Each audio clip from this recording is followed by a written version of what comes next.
the Oyster Man.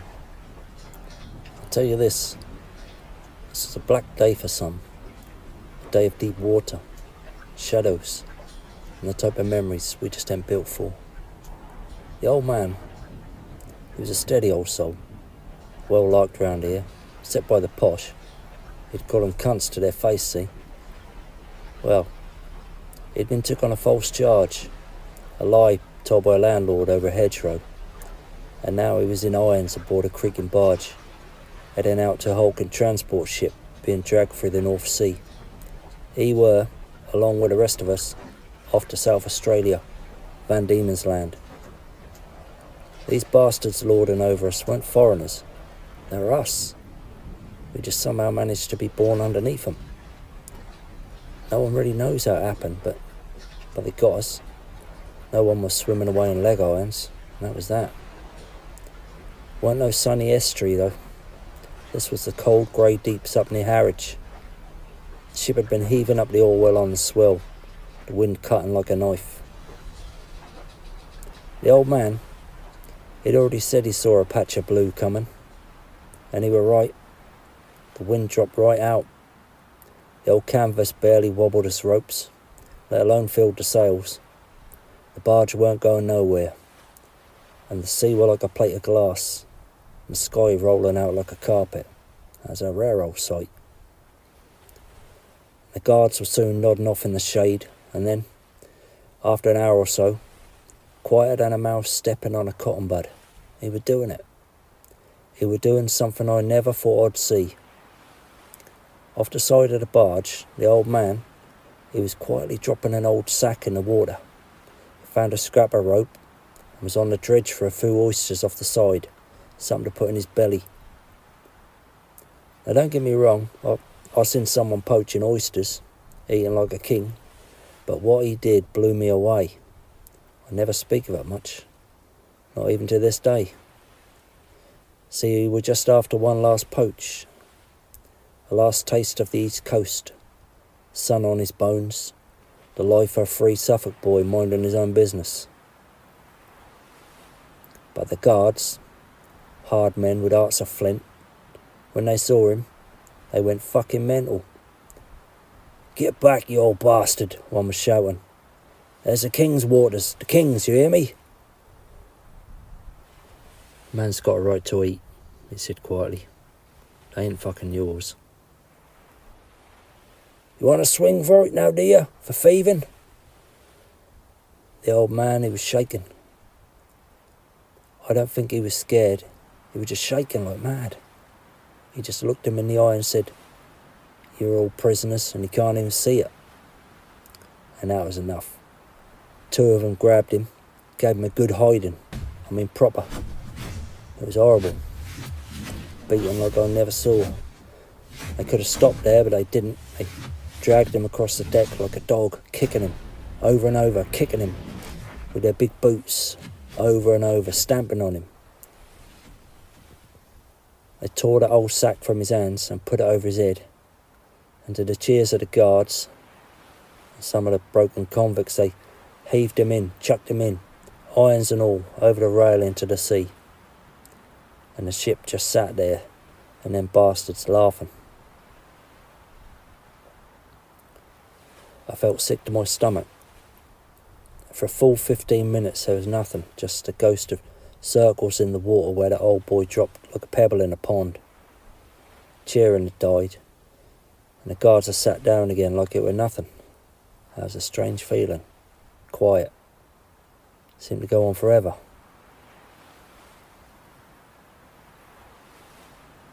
Then away off, his head broke the surface. Not spluttering, not drowning. That old boy clumb up on that scrap of oyster sack. He must have got some air in it or something. He just clumb up on it. Literally right up on it and stood on it. Standing in the water that should have been fathoms deep. And in his hands, shackles and irons, covered in seaweed, open. He put them on the sack there and then. And he reached down and slid back into the water, deep into the dark. And a minute or two later he come up with an oyster, and another, and another.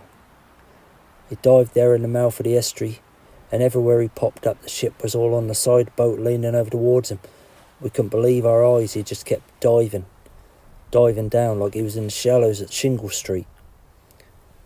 And each time he come up, his beard and his forehead were dripping with that old black sand, the real stuff, right from the bottom. And the silence on that deck had turned. Every time he went down, they were grinning like madmen. Apart from the guards, their faces went from cruelty to pure fear. They were gazing in horror, and their eyes glazed over, blinded with it. They'd thrown him into the abyss to die, and he'd come back up like a duck on a pond. And not just that, he was having a far better dinner than they were going to have. And that's when the journey proper begun. The wind, she never did come back proper.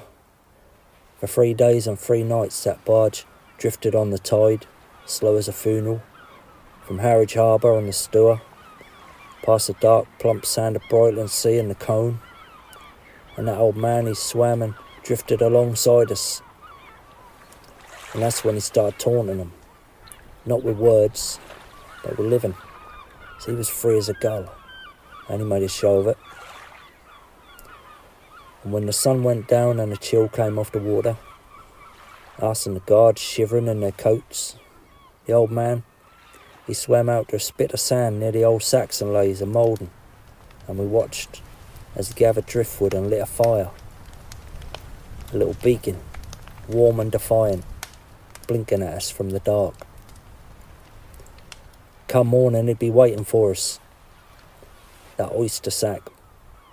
He'd hold up an oyster, suck it down and laugh, and then he'd chuck a dozen aboard, one after the other, plop them at the guards' feet.